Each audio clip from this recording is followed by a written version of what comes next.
அனைவருக்கும் வணக்கம். நம்ம daily banking and SSC point of வியூல கரண்ட் அஃபேர்ஸ் கொஸ்டின்ஸ் பார்க்குறோம். இன்னைக்கு என்ன கொஸ்டின்ஸ் இருக்கு அப்படிங்கிறத பார்ப்போம். So first question. So actually நேற்று பார்த்தோம்னா ஒரு 8 ஹைகோர்ட்டோட சீஃப் ஜஸ்டிஸஸ் வந்து அப்பாயிண்ட் பண்ணியிருக்காங்க. எந்த ஆர்டிகல் பேசிஸ்ன்னு பார்த்தோம்னா ஆர்டிகல் 217 பேசிஸில் அப்பாயிண்ட் பண்ணியிருக்காங்க. ஸோ அதை தான் இங்கே பார்க்குறோம். ஸோ சென்னை ஹைகோர்ட்டுக்கு யார் அப்படின்னு பார்த்தோம்னா சென்னையில், மெட்ராஸ் ஹைகோர்ட்டுக்கு யார் அப்படின்னு பார்த்தோம்னா KR ஸ்ரீராம், ஹிமாச்சல் பிரதேசில் ராஜீவ் ஷாக்தர், மத்திய பிரதேஷ்க்கு சுரேஷ் குமார், ஜார்க்கண்டுக்கு ராமச்சந்திர ராவ். ஓகேங்களா? ஸோ மேட்ச் பண்ணி பார்த்தோம் அப்படின்னா நமக்கு கரெக்டாக தான் மேட்ச் ஆயிருக்கு. சரிங்களா? ஸோ 1 2 3 4 அப்படிங்கிறதா நமக்கு கரெக்ட் ஆன்சர். ஸோ அப்பாயின்மெண்ட்ஸ் ரொம்ப முக்கியம். ஸோ நல்லா பார்த்துக்கோங்க. அடுத்ததாக பார்த்தோம்னா கேரளா ஹைகோர்ட். ஸோ அதே தான் ஹைகோர்ட் அப்பாயின்மெண்ட்ஸ் தான் கேட்டிருக்காங்க. கேரளா ஹைகோர்ட்டுக்கு நிதின் மதுக்கர். ஓகேங்களா? ஸோ நிதின் மதுக்கர்.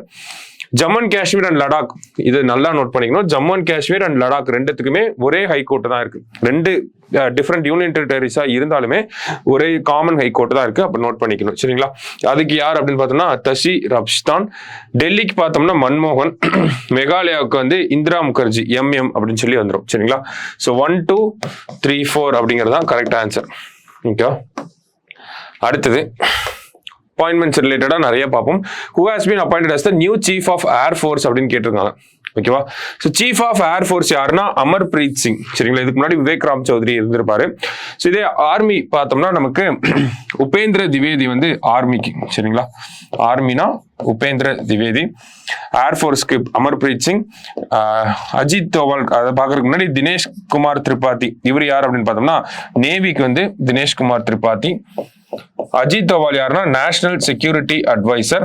அடுத்தது சீஃப் ஆஃப் டிஃபென்ஸ் ஸ்டாஃப் யாரு அப்படின்னு பார்த்தோம்னா அனில் சௌஹான். சரிங்களா? ஸோ இவங்கெல்லாம் பார்த்தோம்னா நமக்கு டிஃபென்ஸ் ரிலேட்டடா இந்தியாவில் இருக்கக்கூடிய முக்கியமான ஆட்கள். சரியா? அனில் சௌஹான் இவங்க எல்லாருமே. ஓகேவா? அடுத்தது 17th women chief minister in India யார் அப்படின்னு பார்த்தோம்னா டெல்லியோட சீஃப் மினிஸ்டரா இப்போ வந்திருக்கக்கூடிய அதிஷி, இந்தியாவோட 17th chief minister, women chief minister, டெல்லியோட 3rd விமன் சீஃப் மினிஸ்டர். இந்தியாவில் இருக்கக்கூடிய இப்ப இருக்கக்கூடிய சீஃப் மினிஸ்டர்ஸ்லயே யங்கஸ்ட் இவங்க தான். சரிங்களா? இதே ஓல்டஸ்ட் யார் அப்படின்னு பார்த்தோம்னா நமக்கு கேரளாவோட chief minister Pinarayi Vijayan, 79 age. இவங்களுக்கு பார்த்தோம்னா 43 ஏஜ். அதாவது இப்ப இருக்கக்கூடிய சீஃப் மினிஸ்டர்ஸ்ல. சரியா? 28 ஸ்டேட்டு, அது மட்டும் இல்லாம டெல்லி, பாண்டிச்சேரி, இப்போ ஜம்மு அண்ட் காஷ்மீருக்கு எலெக்ஷன் நடந்துட்டு இருக்கு. சரிங்களா? இப்போ இந்த 30 சீஃப் மினிஸ்டர்ஸ்ல யங்கஸ்ட் யாருன்னா இவங்க தான். சரியா? லாஸ்டா international day of peace is observed in அப்படின்னு கேட்டிருக்காங்க. எப்போ அப்படின்னு பார்த்தோம்னா செப்டம்பர் 21. ஸோ இந்த வருஷத்துக்கான தீம் என்ன அப்படின்னு பார்த்தோம்னா action for peace, our commitments to the global goals அப்படிங்கிறது தான் இந்த வருஷத்துக்கான தீம். சரிங்களா? ஸோ இன்னைக்கு ப்ரிலிம்ஸ் பாயிண்ட் ஆஃப் வியூல, மெயின்ஸ் பாயிண்ட் ஆஃப் வியூல 5 கொஸ்டின் பார்த்துருக்கோம். நாளைக்கு 5 கொஸ்டின்ல மீட் பண்ணலாம். தேங்க்யூ.